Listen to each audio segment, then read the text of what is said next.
விஜய் டிவியில் ஒளிபரப்பாகி வந்துகிட்டு இருக்கிற சிறகடிக்க ஆசை சீரியலில் மீனா கேரக்டர் நடிச்சிட்டு இருக்கிற நடிகை கோமதி பிரியா திருமண கோலத்தில் இருக்கிற வீடியோவை ஷேர் பண்ணியிருக்காங்க. அதுலேயும் தனக்கு சீக்கிரமாக திருமணம் நடக்க போகுது அப்படிங்கிற மாதிரி அந்த போஸ்டில் சில ஹேஷ்டேக் கொடுத்துருக்காங்க. அந்த வகையில் விஜய் டிவியில் டிஆர்பியில் முதல் இடத்துல இருந்துகிட்டு இருக்கிற சிறகடிக்க ஆசை சீரியலுக்கு மக்கள் மத்தியில் நல்ல வரவேற்பு இருக்குது. இந்த சீரியலில் போக்கற்ற பொண்ணா நடிகை கோமதி பிரியா நடிச்சிட்டு இருக்காங்க. இவங்களோட சொந்த ஊர் மதுரை தான்.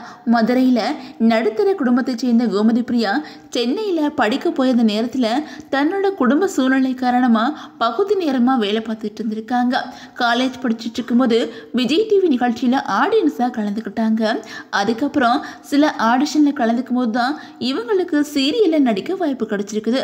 அதுலேயும் கலர்ஸ் தமிழில் ஓவியா, விஜய் டிவியில் பாவம் கணேசன் போன்ற சீரியல் நடிச்சிட்டு இருந்த கோமதி பிரியாவுக்கு சிறகடிக்க ஆசை சீரியல் மீனா கேரக்டர் தான் பெரிய அளவில் பிரபலம் கொடுத்திருக்குது. அந்த வகையில் சிறகடிக்க ஆசை சீரியல் மூலமா தமிழில் மட்டும் இல்லாமல் தெலுங்கு சீரியலையும் நடிச்சு வந்தாங்க. ஆனால் சில மாதங்களுக்கு முன்னாடி அந்த சீரியல்லேருந்து இவங்க விலகிட்டாங்க. இப்போ தெலுங்குல ஒளிபரப்பாகிட்டு இருக்கிற குக்கு வித் கோமாளி நிகழ்ச்சியில் போட்டியாளராக கலந்துருக்கிறாங்க.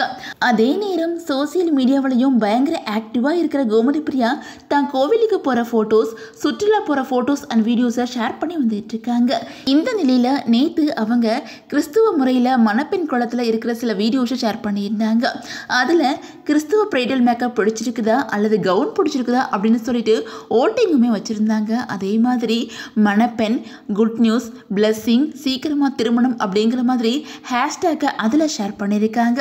இதனால கோமதி பிரியாவுக்கு சீக்கிரமே திருமணமா அப்படின்னு சொல்லிட்டு ஃபேன்ஸ் பலருமே கேட்டு வந்துட்டு இருக்காங்க. இதை பற்றின கமெண்ட்ஸுமே அதிகமாக வந்துகிட்டு இருக்குது. ஆனால் கோமதி பிரியா எந்த கமெண்ட்ஸ்க்குமே விளக்கம் கொடுக்கல. ஸோ வெயிட் பண்ணி பார்க்கலாம்.